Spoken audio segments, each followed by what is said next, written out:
반갑습니다. 타임 레버리지, 시간을 들여 막대한 수익으로 치환한다. 오늘의 컨텐츠 바로 시작해 보도록 하겠습니다. 요즘 날씨가 무척 덥죠. 부도자 선생님들 항상 건강 정말로 유의해 주셔야 됩니다. 돈이 많아도 건강하지 않으면 의미가 없다라는 부분 잘 아시죠? 그런 부분에서 투자도 물론 중요하지만 건강 너무나 중요하다. 꼭 운동 같이 병행하시면서 투자 이어나가시길 부탁드리면서 권장드리면서 시작해 보도록 하겠습니다. 방송을 촬영하는 현재 시점에서 비트코인 가격은 3,900만원 조금 안 되는 가격이죠. 저는 매주 목요일마다 DCA 분할 매수를 실행하고 있습니다. 7월 20일에 약 10만원, 20만원어치 정도 샀네요. 3,830만원 언저리에서 샀고요. 이 부분에 있어서 계속적으로 수량에 집중한다, 모아가고 있다. 비트코인과 이더리움과 리플은 우리가 반드시 포트폴리오에 담아가야 될 토큰들이다 라고 말씀을 드렸어요. 그 중에서도 가장 코인계의 끝판왕이라고 불리는 리플, 가치의 인터넷, 가치의 이동을 시전하고 있죠. 이 부분에 있어서 수량에 더욱더 집중하시면서 지금 1,000원 초반대 보여주고 있잖아요. 이런 부분에 있어서 어떤 구독자 선생님께서 언제 매수해야 될지 모르겠어요 라는 그런 메일까지 와주셨는데 말씀을 드렸습니다. 기계적으로 수량에 집중하셔서 본인이 수량을 5,000개도 좋고 초보인 투자자분들, 이제 막 리플 투자하시는 분들을 1,000개를 먼저 모으시는 걸 목표로 정해서 꾸준히 수량에 맞게 집중을 해서 모아가십시오. 한 달에 100만원도 좋고요. 일주일에 10만원씩, 20만원씩도 좋으니까 본인만의 요일을 정해서, 그리고 본인만의 레인지, 본인의 월급에 대한 그런 수준에 맞게 본인의 범위를 정하셔서 꾸준하게 모아가셔라 라는 부분을 말씀을 드립니다. 너무나 중요한 부분이에요. 이런 부분에서 오늘은 조금 전체적으로 빨간 장을 유지하고 있습니다. 기분이 굉장히 좋은 그런 나날들을 보내고 계시고 있죠. 이런 부분에서 시간의 흐름을 굉장히 즐길 필요가 있다 라는 말씀 좀 드릴게요.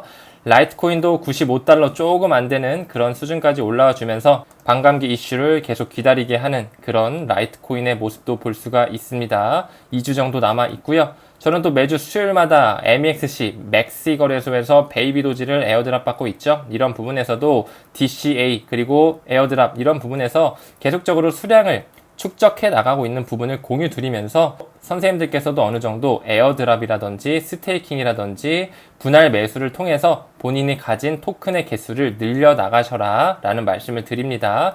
매수 매도의 추천은 절대 아니니까요. 오해하지 마시고요. 7월 19일 기준으로 약 베이비 도지 2,500만 개 정도 받았네요. 저는 계속적으로 베이비 도지가 바이낸스에 상장하는 그날까지 가지고 갑니다.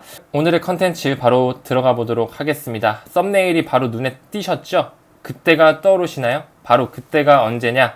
90년대 중후반에 있었던 인터넷 수준, 인터넷 혁명이 90년대 후반 그리고 2000년대 초반에 깔리기 시작했죠. 이제 비트코인이 바로 그 인터넷이라고 보시면 된다라는 부분, 블록체인 혁명이다. 이 부분에 대해서 오늘 리플과 연관해서 말씀을 드릴 거고, 우리가 반드시 이 비트코인, 암호화폐 블록체인 생에 있는 최초의 코인, 지금은 어느 정도 가치 저장 수단으로 온라인 금으로서 자리를 잡았죠. 반드시 모아 가셔야 되는 포트폴리오 중에 하나가 또 비트코인이다. 이 부분에 대해서 대규모 채택 단계에 근접했다라는 부분에 웰스파고, 바로 연준의 하나의 사립은행들의 집합체 중에 하나인 웰스파고 은행에서 나온 그런 기사이거든요. 이런 부분에서 이 연구는 웹 사용이 1996년 7,700만 건에서 2000년대 오면서 어떻게 됐죠? 4억 1,200만 건으로 굉장히 급증했다. 이런 부분에 있어서 90년대 후반의 그런 인터넷 성능과 기술, S커브 곡선을 비교했다라는 부분에 있어서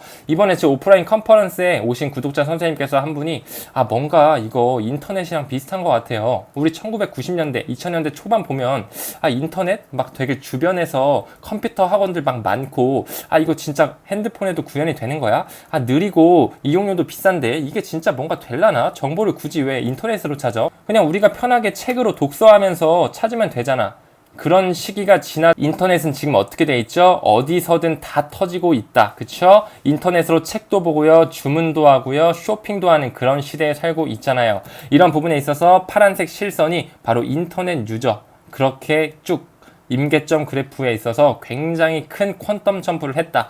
이 점선이 바로 이 크립토 유저다. 굉장히 이 임계점 그래프에서 우리는 지금 현 투자 시점이 굉장히 초기 시장을 잡은 것 뿐이다. 그렇기 때문에 앞으로의 비전은 굉장히 밝다 라고 말씀을 드렸어요. 그쵸? 우리가 닷컴 버블이 있을 때 지금 비트코인, 이더리움, 리플 등등 여러 가지 토큰들이 있지만 시가총액을 봤을 때 지금 10,000개가 넘는 토큰들이 있어요. 1094개 정도의 엄청나게 많은 토큰들이 있는데 이제 어느 정도 규제의 명확성이 오면서 옥석 가리기가 될 것이다. 이제 정말 살아남을 것들만 살아남는다라는 부분 알고 계셔 주셔야겠죠? 비트코인 하면서 닷컴 버블 이후에 8만% 급등한 그런 암호화폐의 애플이 바로 무엇일까요? 비트코인과 리플과 이더리움 같은 그런 대형 코인들이다. 우리가 반드시 투자해야 되는 코인들이고 그 중에서도 블록체인계의 끝판왕, 가치의 이동을 시전하고 있는 XRP는 우리가 반드시 더더욱더 집중해서 수량을 모아 가셔야 되는 토큰 중에 하나다 라고 말씀드릴 수가 있어요. 피델리티의 자료고요. 잠깐 보고 갈까요? 애플은 2002년 종가 0.22달러예요. 리플도 얼마 전까지 0.5달러조차도 안 됐어요. 그쵸? 그러면서 거의 8만% 넘게 올랐어요. 180달러까지 거래되고 있죠. 지금은 200달러에 가까운 그런 가격을 형성하고 있어요. 이 부분에 있어서 엄청난 상승이 왔었다. 그는 2000년대 초반 인터넷 버블을 예로 들면서 그쵸? 옥석 가리기가 이제 시작이 된다. 그러면서 뭐가 남았죠? 그런 애플이라든지 마이크로소프트, 아마존, 인텔 같은 굉장히 가치 있는 주만 남고 나머지 이제 다 없어질 때가 됐다. 지금 코인들 10,000개 넘게 있잖아요. 이제 2025년 디지털 세상으로 넘어가게 되면 과연 몇 개가 남을까요? 안유아 교수는 거의 99% 이상이 사라질 거라고 하죠. 이런 부분에 있어서도 리플과 이더리움과 그리고 비트코인은 반드시 살아남는다. 라고 제가 얼마 전 영상에서도 언급을 드렸어요. 그쵸? 그 부분에 있어서도 리플, 안유아 교수가 과거에는 굉장히 많이 언급을 하면서 프라이빗 블록체인의 비전 그리고 스위프트 2.0의 망을 깔아가는 그 부분에 있어서의 가치의 이동은 너무나 중요하다라는 영상 제가 오른쪽 위에다 영상 링크 걸어둘 테니까 안 보신 분들은 꼭 한번 보고 오시길 바랍니다. 그런 부분에서 애플과 이런 아마존 같은 그쵸? 비트코인이라든지 리플 같은 이런 비전이 있는 토큰들은 살아남는다라는 부분 장기 승자와 나머지 패자로 갈려졌다고 설명했다. 그는 암호화폐도 이와 마찬가지라고 생각을 합니다. 지금 굉장히 과도기적인 국면에 들어있다. 작년에 또 테라 루나 사건이라든지 그쵸? FTX 파산 사건으로 인해서 굉장히 많은 피해자가 속출이 되고 아직까지는 평판이 그렇게 좋지 않다. 코인 시장에 대해서 뭐야 코인 허상 아니야? 무서운데? 두려운데? 하는 그런 시각이 너무나 많다. 하지만 시간이 점점 지나고 규제의 명확성이 들어오면서 정말 그 가치를 인정받는 토큰들 비트코인이나 리플, 이더리움 등등의 이런 코인들은 엄청난 상승이 올 것이다. 즉 애플과 아마존과 같은 그런 가치가 있는 비전이 있는 토큰은 우리가 옥석을 갈라서 투자할 가치가 있다. 미래를 보고 타임 레버리지를 해야 될 필요가 있다. 라는 부분으로 말씀을 드릴 수 있을 거예요. 그렇기 때문에 버블 붕괴 시점인 20년 전에 애플 차트와 비트코인 차트를 비교하여 유사한 패턴을 보여줄 것이다 라는 부분을 피델리티에서 이야기하고 있습니다. 굉장히 중요하죠. 유대자본이 들어간 세계 최대의 자산 운용사라고 뽑히는 그 피델리티에서요. 또 인터넷 인덱스 차트와 비트코인 차트를 비교하여 굉장히 이렇게 유사한 차트를 보이고 있더라. 그렇기 때문에 우리는 반드시 잡코인에 투자하는 게 아니에요. 잡코인 투자하지 마세요. 시가총액 10위 안에 있는 코인들, 제가 항상 말씀드리는 코인들, 그 중에서도 XRP는 우리가 반드시 그 가치를 입증해야 되고 반드시 공부해서 수량을 집중해서 모아 가셔야 된다 말씀을 드렸어요. 그러면서 이제 제도권 수용이 얼마 남지 않았죠. 우리 한국은행 총재 이창용 님도 계속적으로 가상화폐 활용할 신산업 발굴하면서 새로운 어떤 그런 팀도 꾸려져 있고 CBDC 반드시 CBDC 세상은 오게 돼 있어요. 그쵸? 과도기에 직면할 뿐이고 이제 IMF라든지 어제 말씀드렸던 FSB 금융안전위원회 그리고 BIS 등등에서 많은 보고서와 사례 연구를 통해서 전 세계가 지금 CBDC에 대해서 Central Banking Digital Currency에 대해서 연구하면서 디지털 세상으로의 문을 열고 있다. 이 부분이 너무나 중요할 것 같아요. 다음 기사 보게 되면 디지털 화폐가 기존 외환거래 시스템을 대체할 것이다. 내년 거래 규모 9조 달러까지 달성할 것 나오면서 디지털 화폐 기존 외환거래 시스템 즉 스위프트 2.0의 블록체인 기술이 실질적으로 들어갈 것이다 얘기할 수 있겠죠. 이 부분에 대해서 2024년에는 전 세계 인구 중 절반 이상이 연간 9조 달러 이상의 가치가 있는 거래에 바로 무슨 화폐를 사용하죠? CBDC 같은 그런 디지털 화폐를 사용할 것으로 예상된다. 전 세계 중앙은행의 86%가 중앙은행 디지털 화폐 CBDC가 가진 잠재력을 적극 연구하는 이유다. 왜? 간편해지니까. 굉장히 빠른 그런 혁신적인 시대에 아직 금융은 너무나 구시대적인 그런 국면에 처해 있다. 이제는 금융 시스템도 어느 정도 혁신이 이루어질 때가 왔다. 그 중심에는 리플사의 XRP 레저 기반의 XRP 토큰이 중심으로 자리 잡고 있다라는 부분 말씀드리고, 가상화폐 해외 송금 플랫폼 리플, 여기서 바로 제임스 윌리스 이 중앙은행 협력 담당 부서장이 바로 이 사람이거든요. 굉장히 멋있게 생겼어요. 인상이 좋습니다. 머지않은 미래에 CBDC가 물리 세계와 디지털 세계는 물론 공공과 민간을 아우르는 경제 시스템에서 화폐로 통용될 것이다 전망했다. 리플은 이미 국가 단위로도 굉장히 많은 협력을 통해 CBDC에 대한 플랫폼을 구현하고 있죠. 부탄과 팔라우, 몬테네그로 등 각국 중앙은행과 협업하면서 CBDC의 도입을 지원하고 추진하고 커스터마이징에 대해서 기술력을 지원하고 있다. 라는 부분에 있어서 우리는 그 가치의 기존 임계점 그래프에 굉장히 초기 시대에 지금 투자하고 안목을 넓혀서 비전을 보면서 바라보는 투자자이다 라는 부분을 인지하시고 들어가셔야 됩니다. 그러면서 전 세계 중앙은행 디지털 화폐 관심 급증하고 있어요. 발행 여부도 오고 반응 제각각이에요. 그쵸? 인터넷 처음 나왔을 때 어땠어요? 컴퓨터가 처음 나왔을 때, 인터넷이 처음 나왔을 때, 아 뭐야 부피도 크고 느려 터졌어. 이게 어떻게 통용이 된다는 거야? 아 도대체 핸드폰에서 이걸 왜 쓰는 거야? 느려 터졌는데.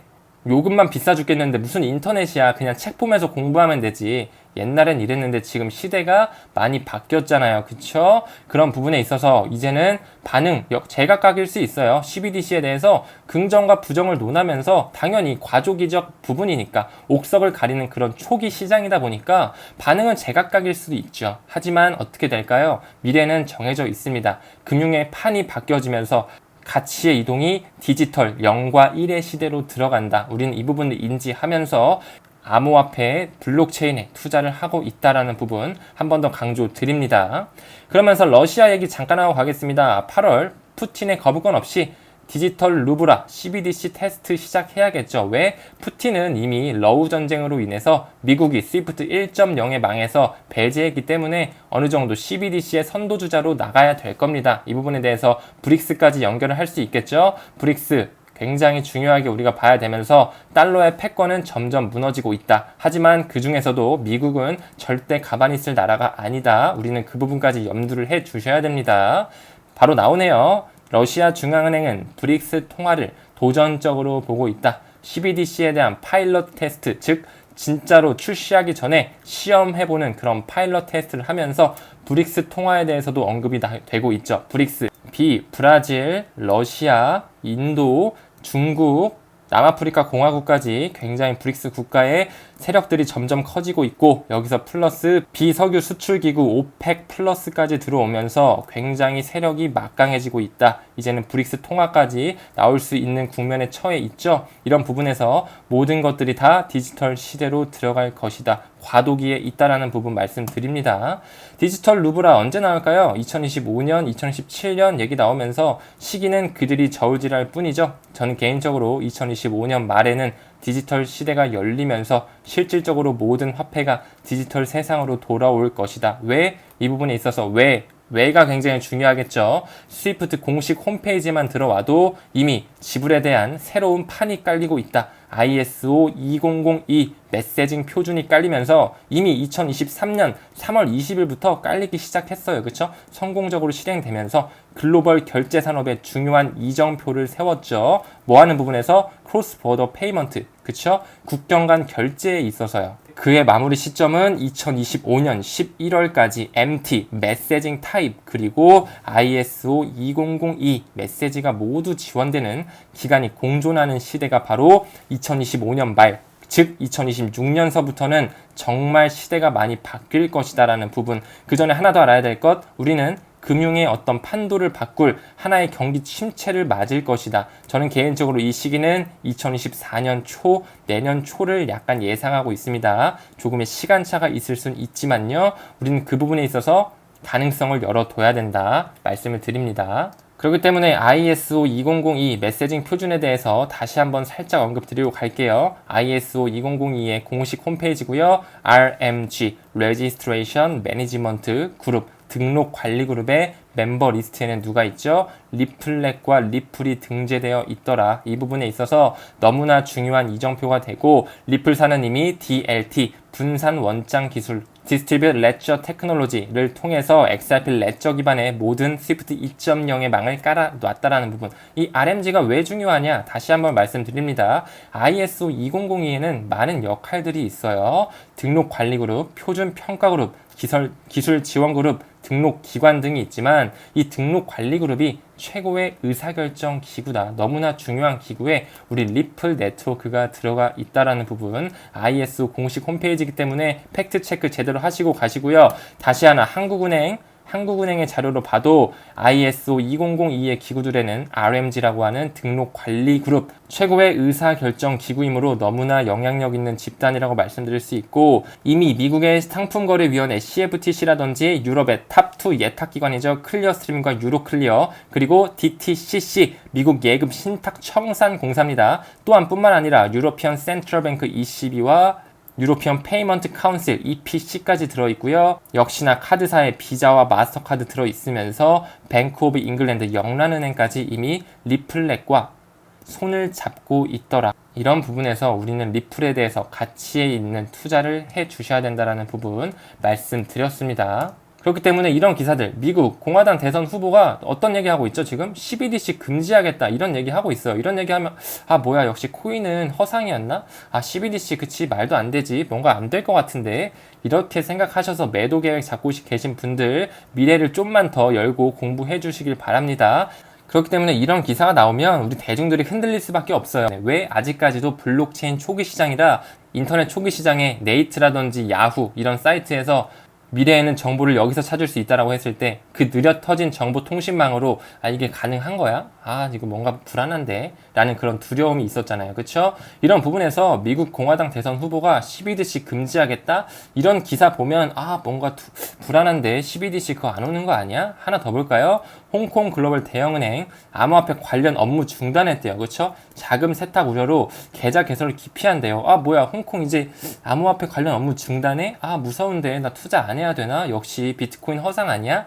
라고 할 수 있겠죠. 우리는 그 내면을 보셔야 된다 말씀드렸습니다. 이런 기사를 보고 두려워하기보다는 우리는 조금 더 굵직굵직한 그런 인터내셔널 머니터리 펀드, BIS, FSB 국제기구들이 어떻게 움직이는지에 더 집중을 해야 된다. 이제는 옥석 가리기가 시작이 된다.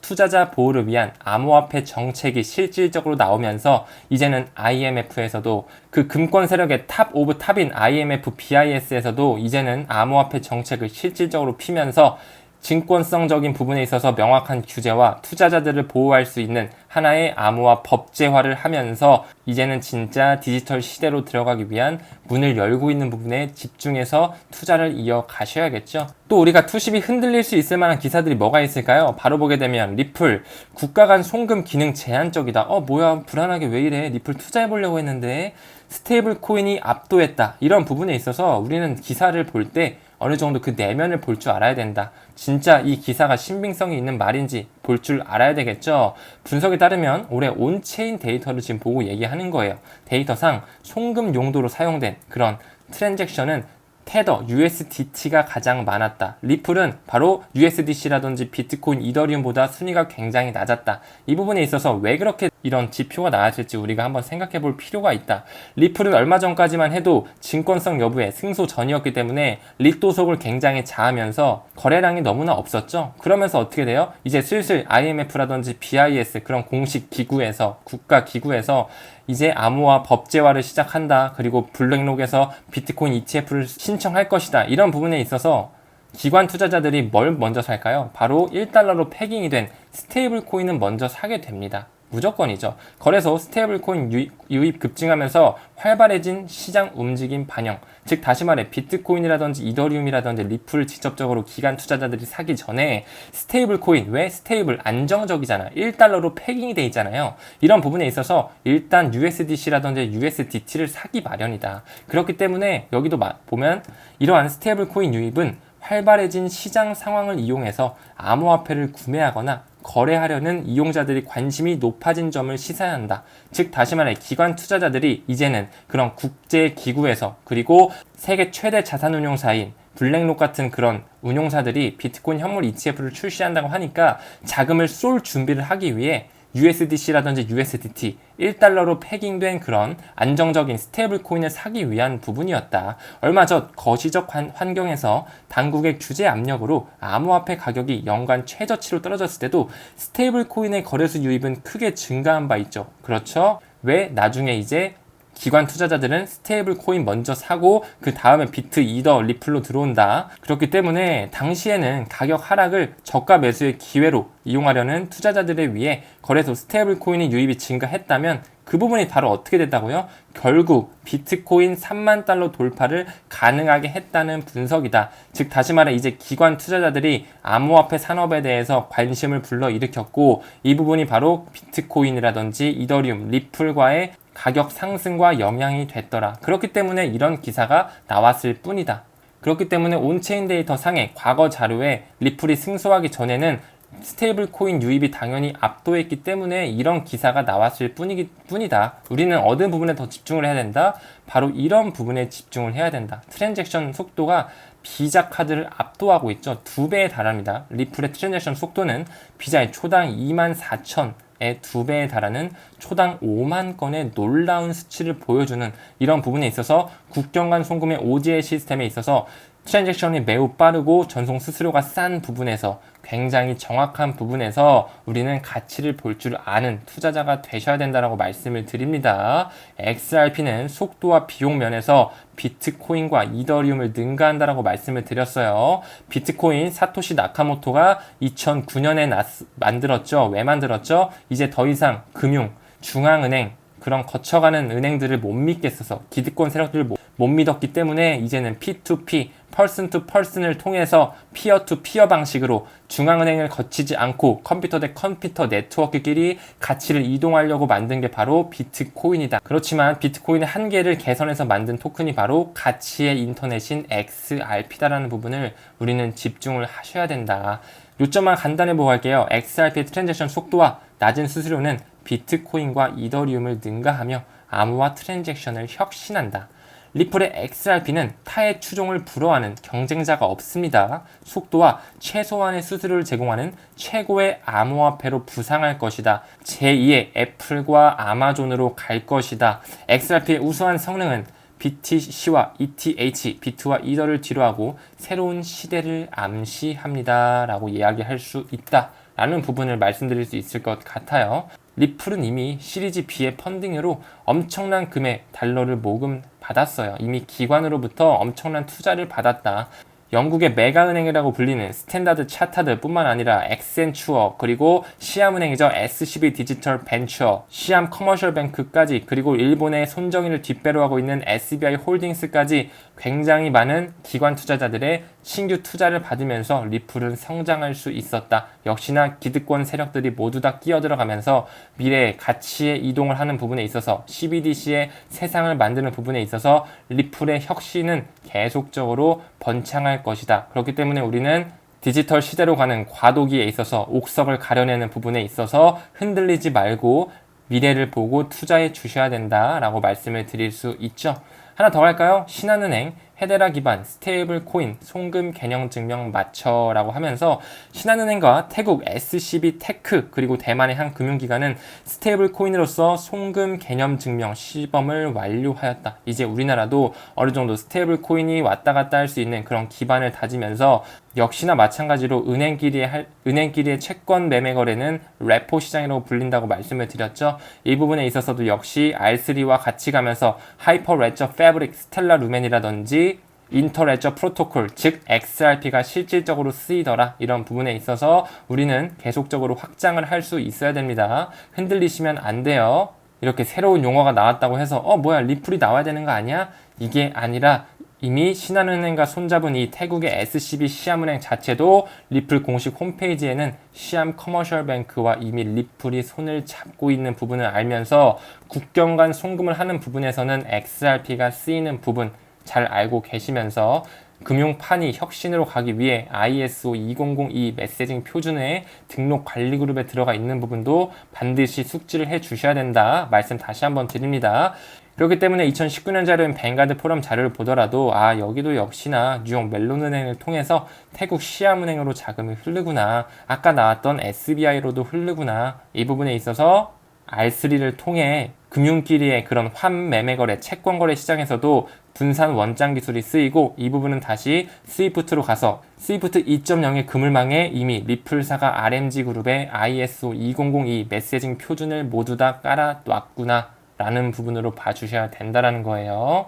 이제 곧 출시가 될 페드나우 굉장히 기다려집니다. 과거에는 페드아치라든지 페드와이어 엄청난 구시대적인 그런 방법이 이제는 새롭게 24/7, 24시간 동안 가고요. 7, 일주일 내내 이루어집니다. 24/7, 365일, 1년 내내 송금이 실시간으로 이루어지는 페드나우가 이제 곧 7월 말에 출시가 되는데 이 부분에 있어서 ISO 2002 마이그레이션이 시작이 되겠죠. 역시나 리플과 연관이 돼 있고 뿐만 아니라 영국의 FPS, BACS 그리고 거액결제 시스템 CHAPS, CHAPS 역시나 마찬가지로 영란은행에서도 ISO 2002를 채택을 하면서 굉장히 미국과 영국을 기점으로 시대를 앞서가고 있다. 금융의 판도를 바꿔가고 있다는 부분으로 이해해 주셔야 됩니다. 영국의 지급 결제 시스템 구조를 봤을 때 이 부분 어렵게 생각하지 마세요. FPS와 BACS, CHAPS 부분에 있어서 영국의 지급 결제 시스템은 이 RTGS라는 Real Time Gross Settlement, 실시간 총액 결제인데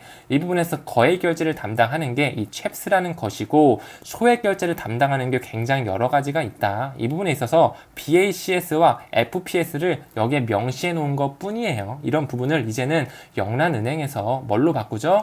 영란은행에서 CHAPS 거액결제 시스템을 이제는 여기에서도 ISO 2002 메시징 표준으로 넣으면서 성공적으로 마이그레이션 하면서 금융의 혁신으로 가고 있는 부분을 말씀을 드릴 수가 있다.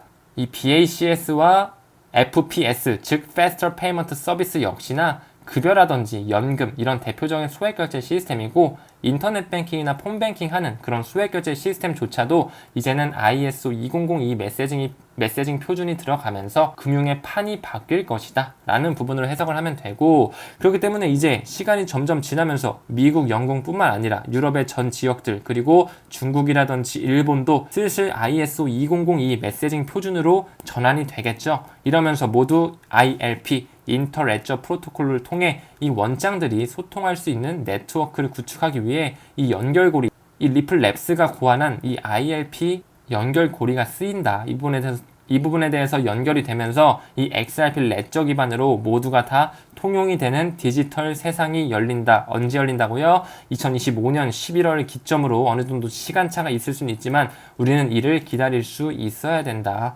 뿐만 아니라 핀테크 회사들에서도 굉장히 많은 페이 시스템도 하나로 연동이 될 뿐만 아니라 여기 테슬라 나오네요. 테슬라 미래는 어떻게 될까요? 우리가 주유소에 가면 지금은 주유를 할 때 전기차도 물론 있겠지만 아직까지는 내연기관 차가 많죠? 그런 부분에 있어서 내려서 카드 결제해야 되잖아요. 그쵸? 이 부분에 있어서 지금 비자와 마스터카드가 계속적으로 암호화폐 카드를 출시하고 있다. 그럼 미래는 어떻게 될까요? 내릴 필요가 없다. 그냥 전기차 안에서 여기 안에 지갑이 이미 심어져 있어요. 그렇기 때문에 전기 충전 다 되면 이 지갑, 암호화폐 지갑에서 그냥 돈 빠져나가고 나는 그냥 갈 길 가면 돼. 이런 식으로 바뀌겠죠. 이 모든 것도 역시나 ILP, 인터레저 프로토콜 기반으로 통해 모든 것이 연결될 것이다. 우리는 미래를 한번 예측하면서 미래의 애플과 아마존이 바로 이 인터레저 프로토콜을 만든 리플이 되겠구나 라는 부분을 이해하시면서 우리는 계속적으로 수량에 집중해서 모아가시면 된다라는 부분 말씀드리면서 금일 영상 마무리 짓도록 하겠습니다. 계속적으로 우리는 수량에 집중해서 모아가시고요. 여러분들 더운 날씨에 건강 유의 잘 하시면서 성투하시는 투자자 선생님들 되시길 바라겠습니다. 금일도 시청해주셔서 대단히 감사드린다는 말씀 드리면서 오늘도 좋은 하루 보내시길 바라겠습니다. 감사합니다. 성투합시다.